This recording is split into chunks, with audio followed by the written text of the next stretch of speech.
2016년 새해부터 제약업계를 떠들썩하게 한 인물이 있다. 한미약품 창업주 임성기 회장. 1,100억 원대의 주식 90만 주를 임직원들에게 무상으로 증여한 통큰 보너스로 화제를 모았다. 어려울 때 허리띠를 졸라매며 연구개발 투자를 가능케 한 임직원들에게 마음의 빚을 갚기 위한 결정입니다.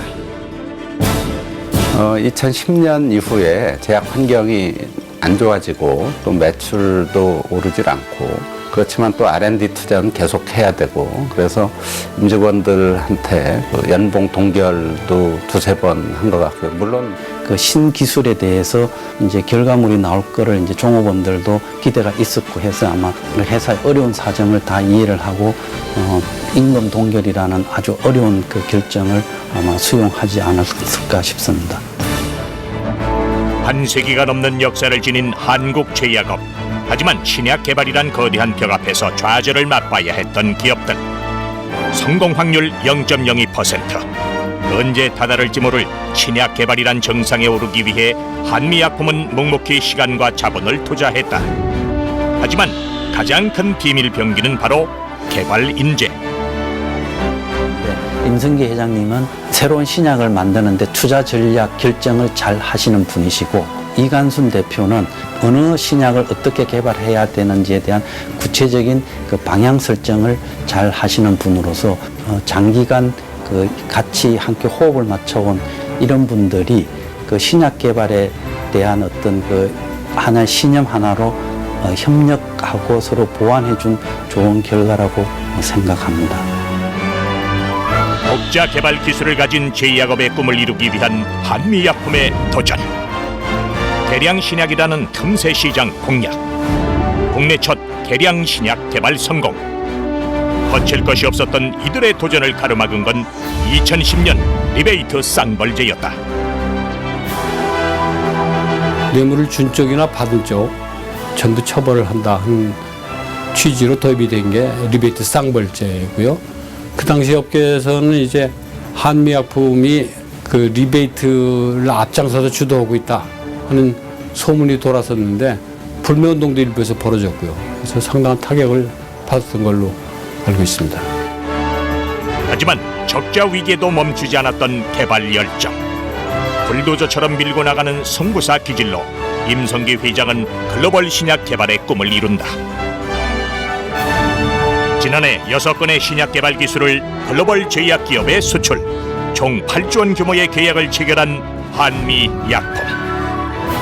성병 전문 약국에서 시작해 글로벌 제약 회사로 우뚝 서기까지 도전이라는 DNA로 이룬 제약 거인의 신화를 만나본다.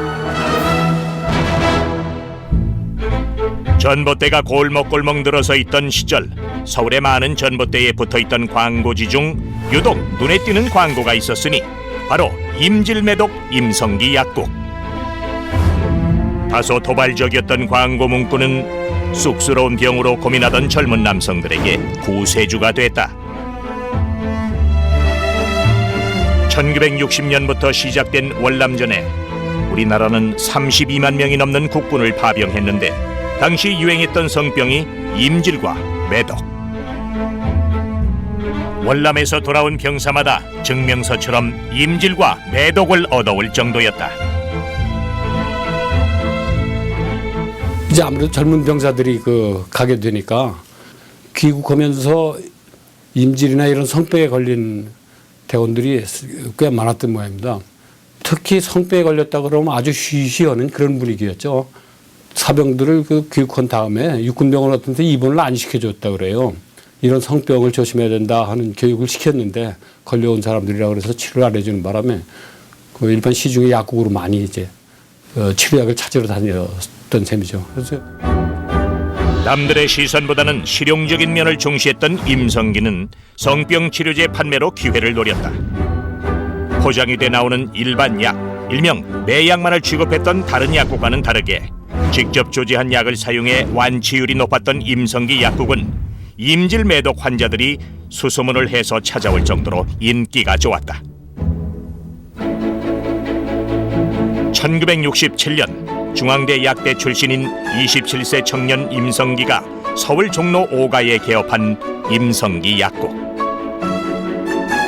개업 초기엔 빈 약값을 빌려 진열장을 채울 정도로 어려운 시절을 보냈다. 손님이 약을 달라며 빈 값을 가리키는 경우가 부지기수. 하지만 약국의 쪽방에서 숙식하며 남들이 기피하던 성병 치료제를 조제하면서 형편은 조금씩 나아지기 시작했다.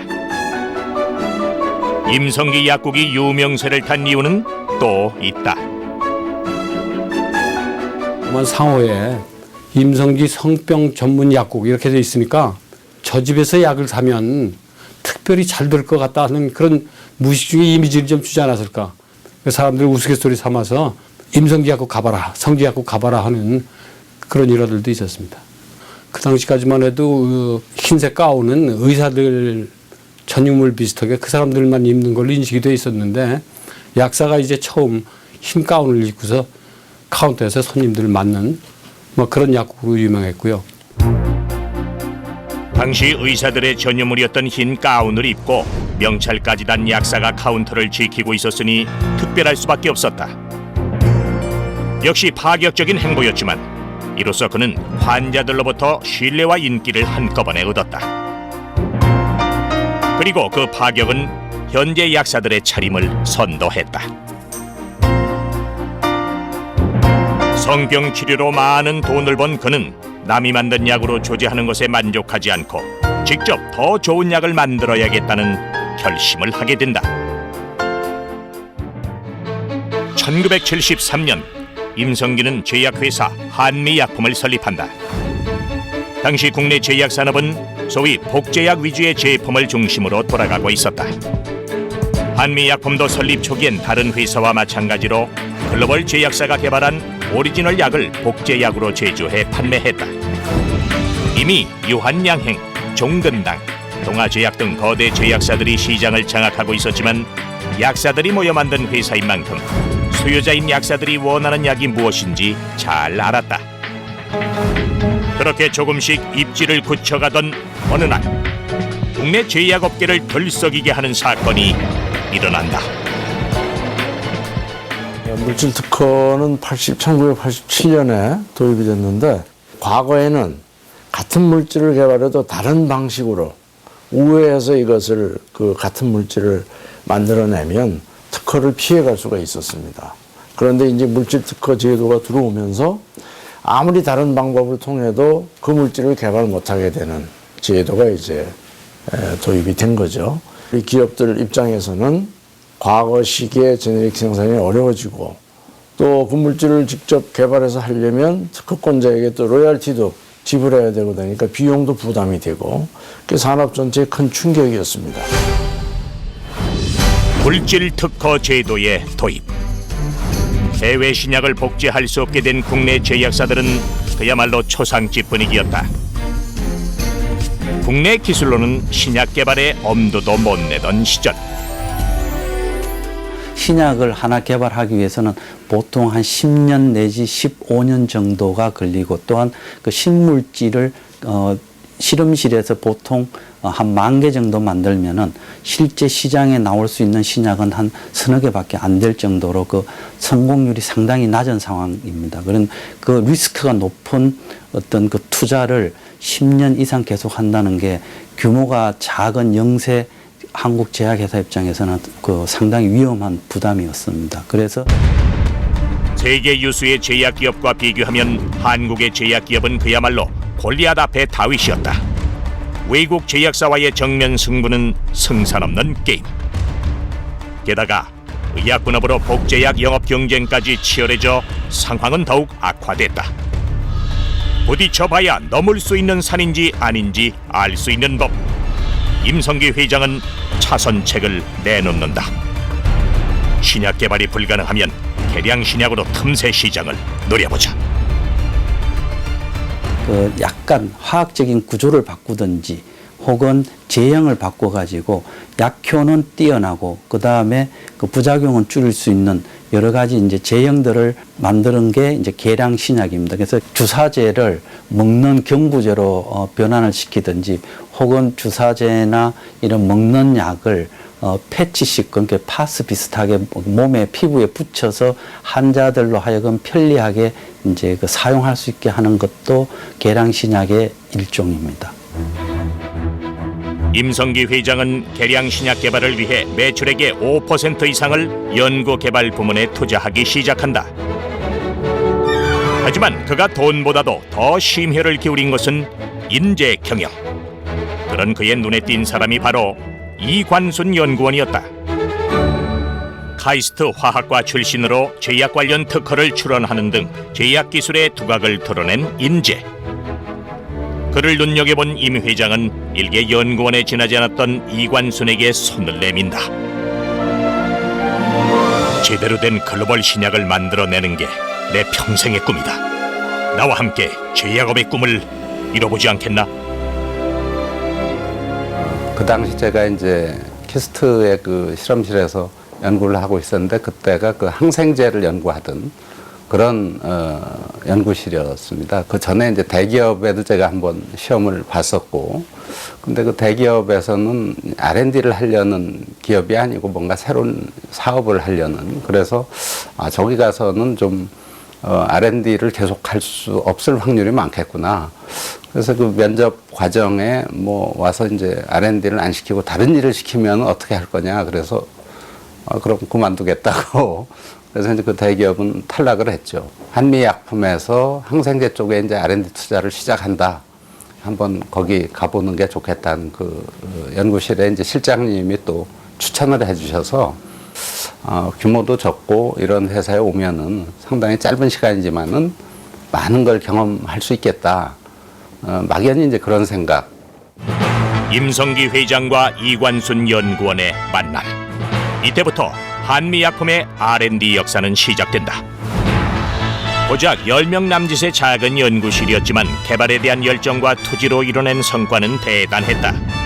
2004년 국내 첫 계량신약 아모디핀 개발의 성공, 계량신약 시대를 연 것이다. 아모디핀은 발매 첫 해 100여억 원의 매출을 기록한 이후 3년 만에 연매출 500억 원짜리 효자 상품으로 등극한다. 아모디핀은 고혈압 시장에서 가장 사실은 제일 많이 쓰는, 그게 전 세계적으로 가장 큰 또 고혈압 제품이고, 출시 이후에 바로 뭐 몇백억 이상의 큰 그런 성과가 있었고. 아모디핀의 성공은 신약 개발이 아니더라도 글로벌 시장 진출이 가능하다는 것을 입증했다. 이후에도 한미약품은 주사용 항생제 세프트리악슨으로 또 한 번 FDA 승인을 획득한 것은 물론 고혈압 치료 복합 계량 신약 아모잘탄을 출시해 연간 700억 원대의 매출을 기록한다. 연이은 성공으로 계량 신약 개발은 급물살을 타게 된다. 그러나 2009년 한미약품은 정부의 규제 강화로 제약 역사의 전환점을 맞이하게 된다.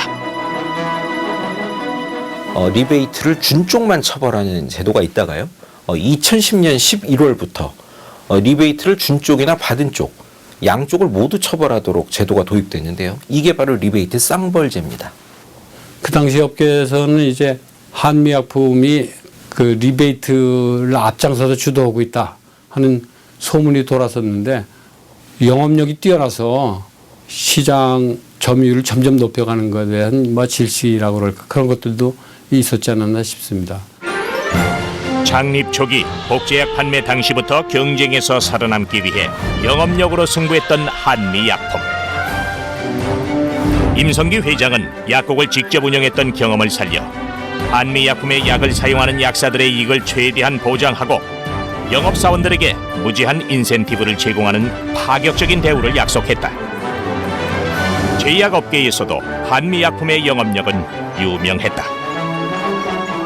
영업력이 막강했었죠. 뭐 영업 인력을 또 많이 늘리고 매달 한 번씩 1박 2일 또는 2박 3일 오프라인 교육을 같이 받습니다. 연수원에 모여서. 그래서 이제 같이 공유도 하고 또 신제품에 대한 교육도 받고. 영업력이 강한 회사로 알려져 있었는데 리베이트 쌍벌제가 도입된 이후로는 더 이상 영업력에만 의존할 수는 없고, 불매운동도 일부에서 벌어졌고요. 그래서 상당한 타격을 받았던 걸로 알고 있습니다. 결국 의사들의 처방 거부로 매출은 급감했다. 2년 동안 매출만 1,000억 원이 줄었고 3분기 연속 적자를 기록하면서 위기감은 최고조에 달했다. 임성기 회장은 중대한 결정을 내린다. 자금원이 돼주며 캐시카우 역할을 해오던 복제약과 계량신약 대신 순수신약 개발로 눈을 돌린 것이다. 위험을 감수하지 않으면 신시장 개척은 영원히 불가능하다. 성공을 못한다 해도 나는 수업료로 생각하겠다.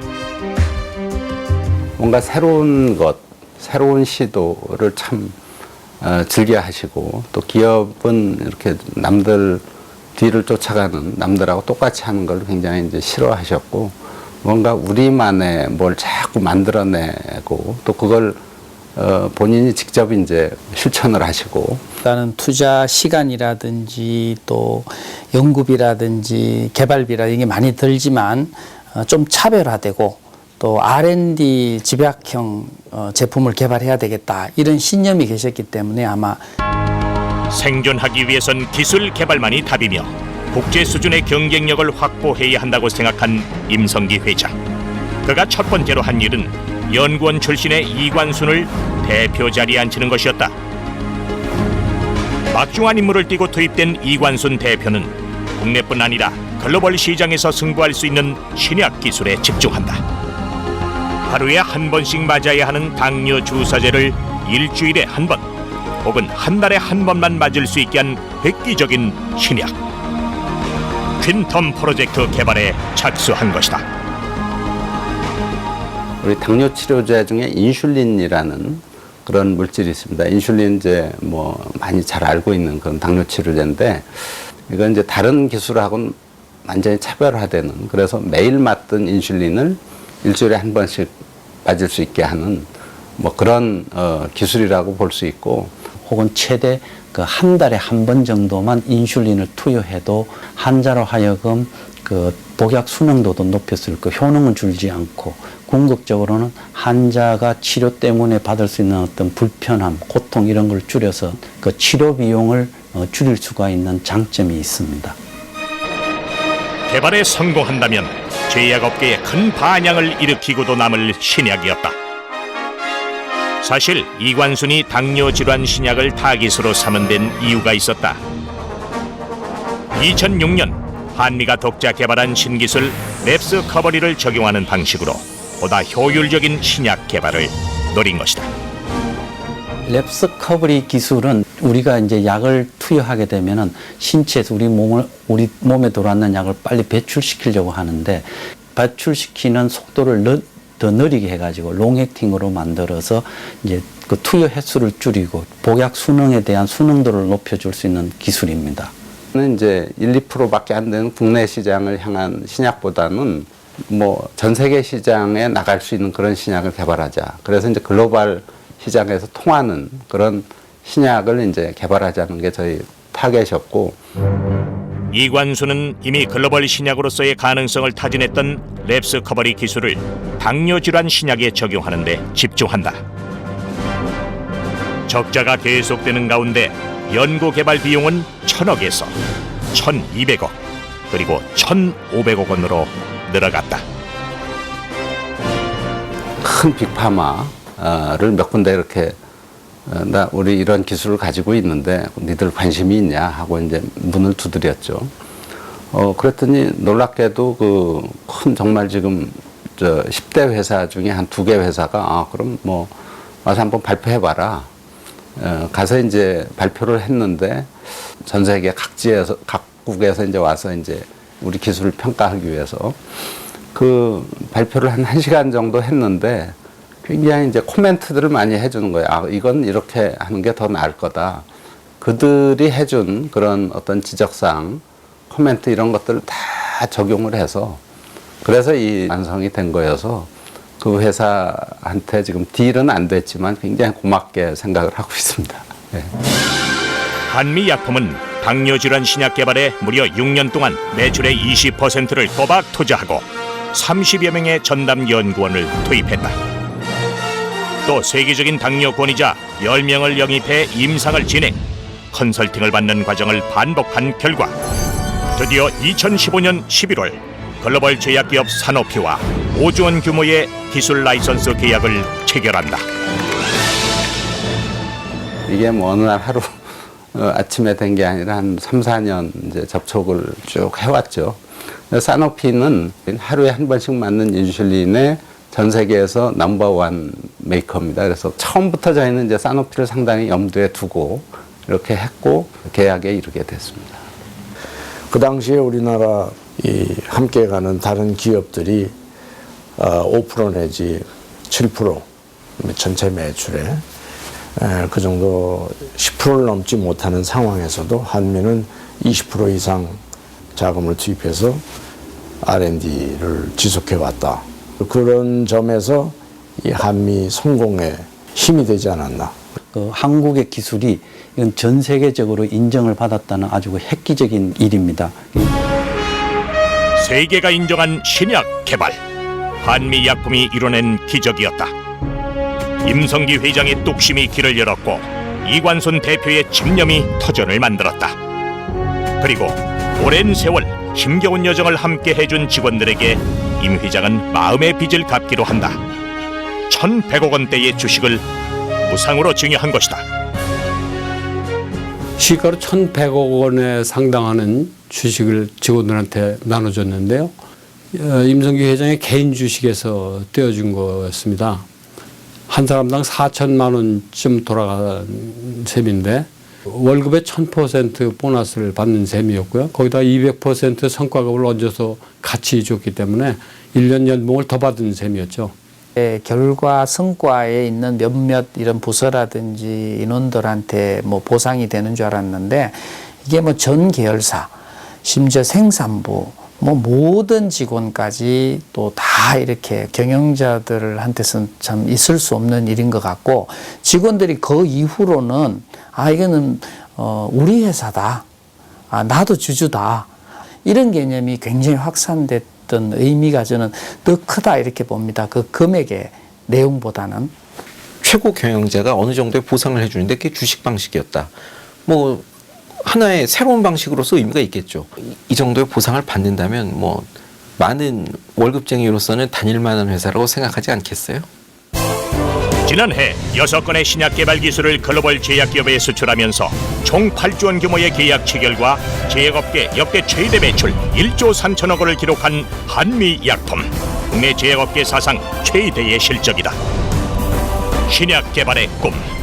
누군가는 무모한 도전이라고 말했다.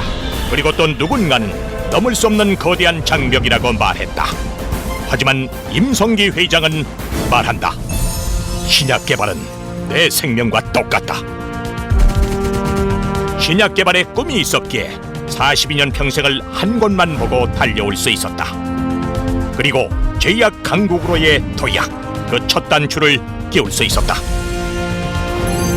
돈은 부족하지만 우수한 머리와 열정, 그리고 독함은 대한민국이 최고다. 2030년쯤이면 걸출한 제약회사를 보유한 스위스처럼 대한민국도 아시아의 스위스가 될 수 있다. 변화를 두려워하지 않고 정면으로 맞서 승부한 임성기 회장. 그의 손에서 한미약품이 약국에서 글로벌 제약기업으로 성장한 것처럼 언젠간 대한민국이 글로벌 제약 강국으로 우뚝 서는 그날이 오기를 응원한다.